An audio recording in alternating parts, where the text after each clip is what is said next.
Welcome back to the Music Empire, and in this lesson I come to continue what we started in our previous lesson. That was learning how to play all the 12 keys with just 3 chords. Yes, and we were successful with that. And so today in this lesson we are coming to take what we did a step further by learning some few tips and tricks that will make our play with these 3 chords sound very professional and very sweet. You see, you don't have to play like this guy. You alone are my strength, my shield. To you alone may my spirit yield.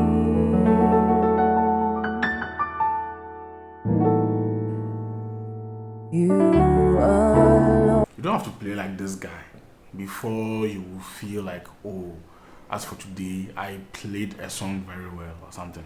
There's sweetness in simplicity that we normally tend to underestimate, you see. And we are coming to explore this kind of sweetness in this simplicity. So using just these 3 chords. Okay, so now let's get into the lesson.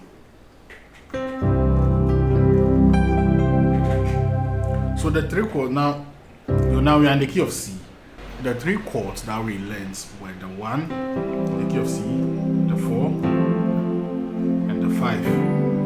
And we were able to distribute these 3 chords to all the 7 notes that makes up the major scale. Okay, yes. And so what you are coming to do is taking these same 3 chords, you are coming to learn how to invert them. I believe most of you watching me already know how to invert chords. So simply what I'm telling you is we are coming to invert these chords. Okay, that's the first thing we'll do. We'll do two basic things in this lesson. The first thing we'll do is to invert these triads that we already know. A simple way that I can explain an inversion to you, let's say using this one chord, is to take either your first note or your last note. You have to totally omit that note and then replace it at its other side. So if I take away this G, if I omit this G, I can replace the G over here whilst I maintain the rest of the notes. And this is what you call chord inversion. Okay, so this chord, I simply have to take the E, maintain the rest of the notes, and then put the E at this side, at the opposite side, which is this side. And of course I have to change my finger position, otherwise I may suffer. Okay, yeah, so this is chord inversion. So now we are taking these 3 chords and then we will invert them to get another variety. We are inverting this chord here. So we are inverting this first inversion to become a second inversion. And we can further invert this second inversion by taking the G and then placing the G over here, okay, to give us what a root chord whilst maintaining these 2 notes. And of course you have to change our finger position to make us feel more comfortable, right? So and then we can do the same for the 4, right? We invert the 4 to get our first inversion and our second inversion. Inverting it again will give you your root chord again. Okay, so go ahead and do it. And then take our last chord, which was the 5, and then invert it. And then invert it again. Okay, yes, so that's the first thing we are doing. Inversion of these 3 chords, which means that now if I want to play a 1, I can play my 1 like this, this, and then on the 2 I can do the 2 like this, right? And then do you remember we attach the 1 chord to the 3 notes, bass notes, so then the 4, then the 5, 6 over the 1. If you remember in our previous lesson. If you haven't watched the previous lesson, I'll leave a link down in the section below, in the comment section below, so you watch it. Then the 7 over the 5. Then back to our 1. So you may have to spend some little time learning this. It's very necessary. So this is the first thing that we are doing. So the second tip I'm giving you is this. Take a look at these chords carefully. Look at the individual notes and find a way to approach one of the individual notes in the chord. And you can do this before you play the chord most of the times, or you can do this even when you are playing the chord. So this is what I mean. We have our one chord, and this one chord is made up of 3 notes. We have the E, the G, and the C, right? Now pick one of the notes and then find a way to approach that note using the rest of the notes that are like using the rest of the notes that you see on the keyboard. So I can pick the C note. So let's say I want to use this C note. Let me find a way of approaching this C note before I play this one chord itself. Now this is what I can do. I can play the 7, 6, or the A and the B before I get to the C, right? So instead of playing the one directly like this, instead of playing the one chord directly like this, I can do, right? Which means that I chose to focus on this note, and then I found a way to approach this note as if you are walking. As if you are walking. So you take the rest of the notes on the keyboard as stairs, then you walk. Or I could have done this, which means that still the C note is at the center of my focus, and I played the E and the D before the C note, right? And then I came to play the full chord itself.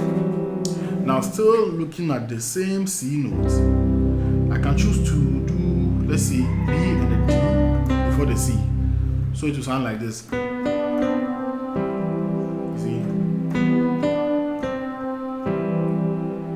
So these are some of the creative ways. This one is all about creativity. I can't really spoon feed you on this concept. It's all about creativity. So let's say I want to play the 4. I want to play my 2 chord like this. I can do. So let's say I want to play my 2 chord like this. I can do. You see. So which means that I play just one note to approach this chord by focusing on the F notes. So instead of playing the chord directly like this, I choose to play the note before the F note before I play the chord itself. So the rule is this: find a creative way of approaching a note in that chord, and then do it before you play the chord itself. Okay. So in the case of the 1, I did. Okay.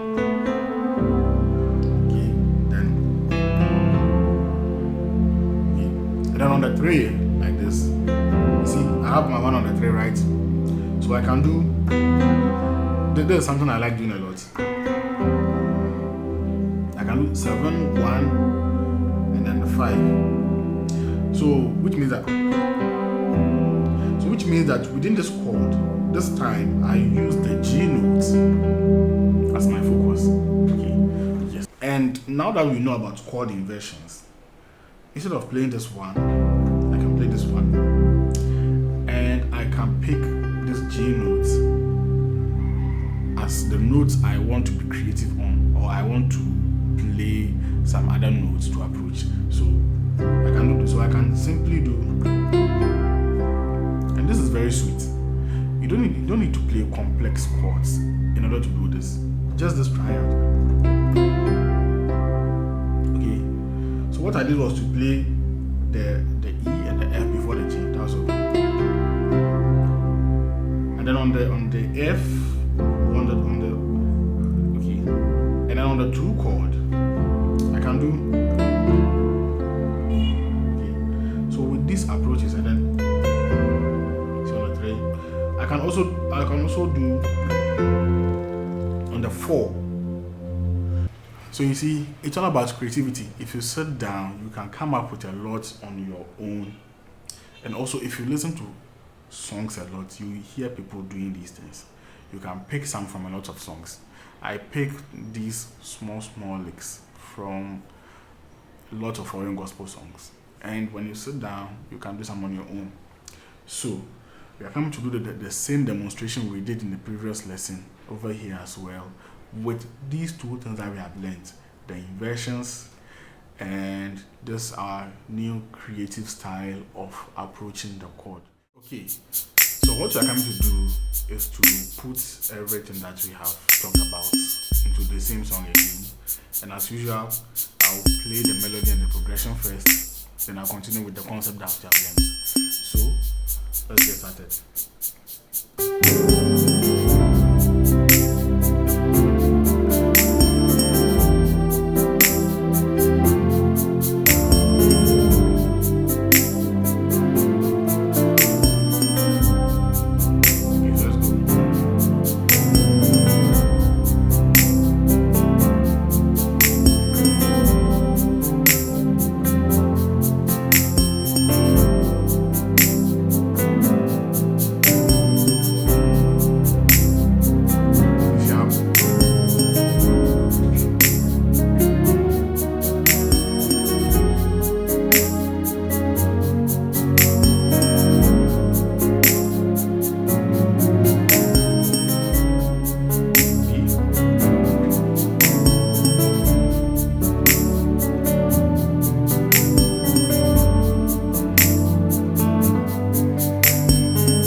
Okay, so now you just saw the demonstration I did.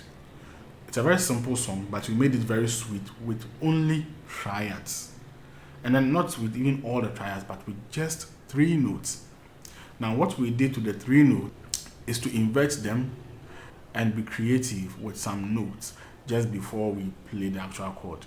And you can testify, what we did was very sweet and very simple.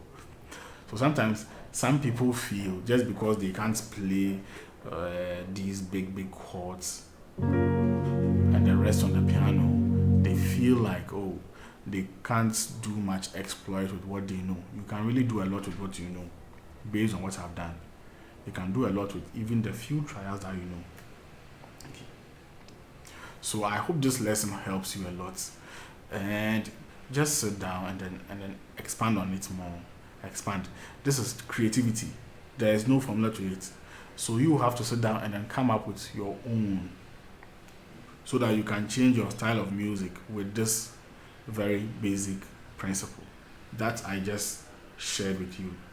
So on this note, I will tell you to give this video a like if you loved what we did, and also if you haven't subscribed, please make sure you subscribe and turn on your notification icon, because the next lesson will be very interesting. And also don't forget to drop a comment and ask any questions as well. So thank you, and let's meet in our next lesson. God bless you.